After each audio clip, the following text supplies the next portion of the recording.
इसलिए उपासक को पहले ये बात मान लेनी चाहिए जो अब कह रहे हैं, परस्वभाव कर्माणि न प्रशंसेन न गर्हेत। कोई चाहे जितना शांत और अच्छे स्वभाव का हो तो हमें प्रशंसा नहीं करनी। क्यों?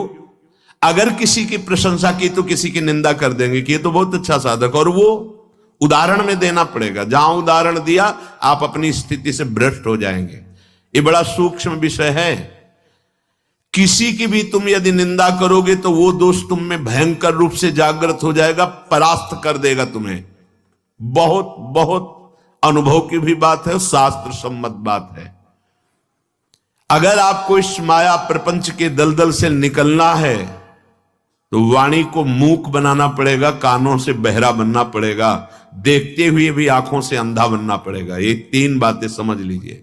देखते हुए भी अंधा बनना पड़ेगा, सुनते हुए भी बहरा होना पड़ेगा, और बोलते हुए भी मूक होना पड़ेगा। तभी आप निकल पाओगे, नहीं फंस जाओगे।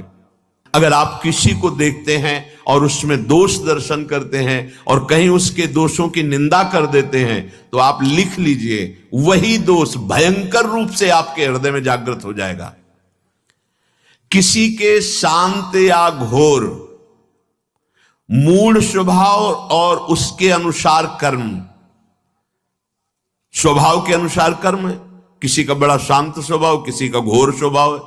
कोई शास्त्र सम्मत कर्म करता है, कोई शास्त्र विरुद्ध कर्म करता है। शास्त्र सम्मत कर्म करने वाले की प्रशंसा नहीं करनी और शास्त्र विरुद्ध कर्म करने वाले की निंदा नहीं करनी। क्यों? क्योंकि ये क्रिया है। हम देख रहे हैं कारण को, परमात्म तत्व को। परमार्थी वही है जो अंदर बैठे हुए तत्व को देखता है। तभी महाप्रभु हरिवंश चंद्र जी ने कहा, ये क्रूरा अपिपापिनो न च सताम संभाष्य दृश्याश्च ये सर्वान वस्तुतया निरीक्ष परम स्वाराध्य बुद्धिर्मम। वो क्रूर है, पापी है, नीच है, संभाषण योग्य भी नहीं, ऐसे आचरण करता है। ये हुई क्रिया। लेकिन मेरे राधा वल्लभ लाल उसके हृदय में विराजमान पक्का स्वाराध्य बुद्धिर्मम, ये है कारण, परम तत्व कारण। उस कारण तत्व में स्थित होने के कारण वो न किसी की निंदा करता, न किसी की प्रशंसा, सब में अपने प्रभु को देखकर एक रस रहता है। ये परमार्थ का परम सूत्र है। अगर ये नहीं होगा तो भ्रष्ट होना ही पड़ेगा। लिख लो, भ्रष्ट होना ही पड़ेगा। यदि किसी पर दोष दर्शन किया और वो दोष दर्शन आपके अंदर रहा तो निश्चित वो आपको पतित कर देगा, गिरा देगा। परमार्थ में आगे नहीं बढ़ सकते हैं, क्योंकि जहां तुम दोष दर्शन कर रहे हो वहीं प्रभु तुम्हारे बैठे हुए हैं।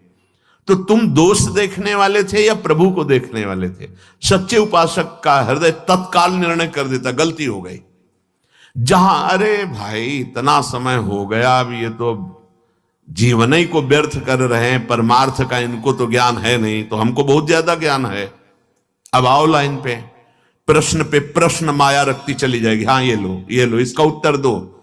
तो आता त्राहिमाम, गलती हो गई प्रभु, गलती हो गई प्रभु। प्रभु ही बैठे हैं सब जगह, वो छुपा छुपी का खेल खेल रहे, तुम उनको पहचान लो तो मुक्त हो जाओगे। बस इतनी बात है। परस्वभाव कर्माणि न प्रशंसेन न गर्हेत। ये कौन बोल रहा है? भगवान श्री कृष्ण चंद्र उद्धव जी से कह रहे हैं, किसी के भी स्वभाव की, चाहे वो शांत हो या घोर हो, और उसके कर्म की, चाहे वो शास्त्र सम्मत हो या शास्त्र विरुद्ध हो, तुम्हें नहीं देखना है। तुम्हें मुक्त होना है ना, तो तुम्हें देखना है कि सामने मेरे प्रभु है। भक्त होना है ना, तो निज प्रभु में देखें, जगत के सन करें विरोध। ये मान लो, मान लोगे सवाल हल हो जाएगा। नहीं मानोगे बिल्कुल भूल हो जाएगी। चाहे जितना फर्राटेदार श्लोक बोल लेते हो, शब्दावली से प्रवचन कर लेते हो, चाहे जितने साधना में प्रवीणता दिखाते हो, लेकिन साधना का सूत्र जो है वो भगवान दे रहे हैं।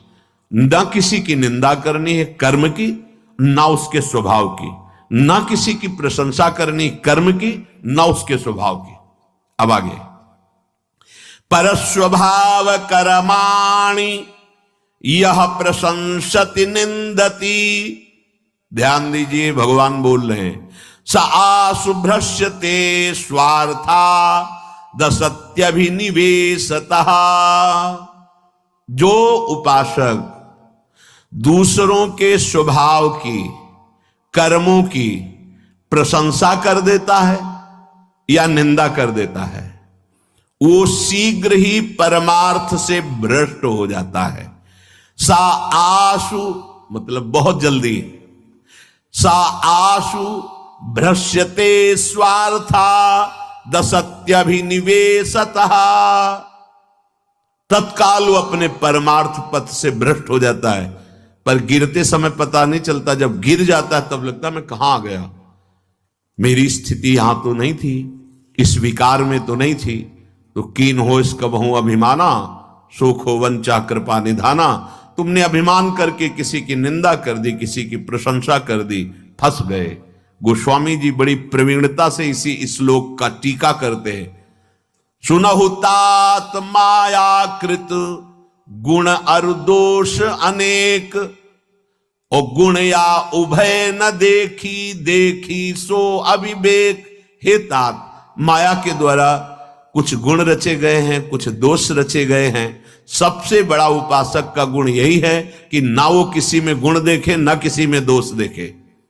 अगर वो गुण दोष देखता है तो यही अविवेक है, अज्ञान है। वही बात भगवान यहां संस्कृत में बोल रहे हैं। परस्वभाव कर्माणि या प्रशंसति निंदति, जो दूसरे के स्वभाव की या कर्म की प्रशंसा या निंदा कर देता है, सा आशुभ्रश्यते स्वार्था दसत्यभिनिवेशतः, वह अपने परमार्थ साधन से भ्रष्ट हो जाता है, गिर जाता है। क्योंकि जहां उसने प्रशंसा की तो या निंदा की तो सत्यत्व बुद्धि हो गई कर्म और स्वभाव पर, जबकि असत है ये बात। ये कर्म असत है और ये स्वभाव असत है, क्योंकि हर स्वभाव की रचना सतोगुण रजोगुण तमोगुण ये गुण से होती है। जो कारण शरीर है वो इन गुणों से, सतोगुण रजोगुण तमोगुण, इन्हीं से उसकी सृष्टि हुई स्वभाव की। तो ना किसी के स्वभाव की प्रशंसा करता है ना वो निंदा करता है, क्योंकि जानता है गुणों के अनुसार है। जो निंदा करने की चेष्टा तो घोर स्वभाव है, अशांत स्वभाव है, मलिन स्वभाव है। अच्छा स्वभाव है तो हम स्वभाव को लेकर नहीं, हम तो परमात्मा को लेकर के बात करने वाले हैं। तो अंदर में विराजमान प्रभु, प्रायः खींचातानी, लड़ाई झगड़ा, निंदा स्तुति, इसी में फंस जाते हैं हम।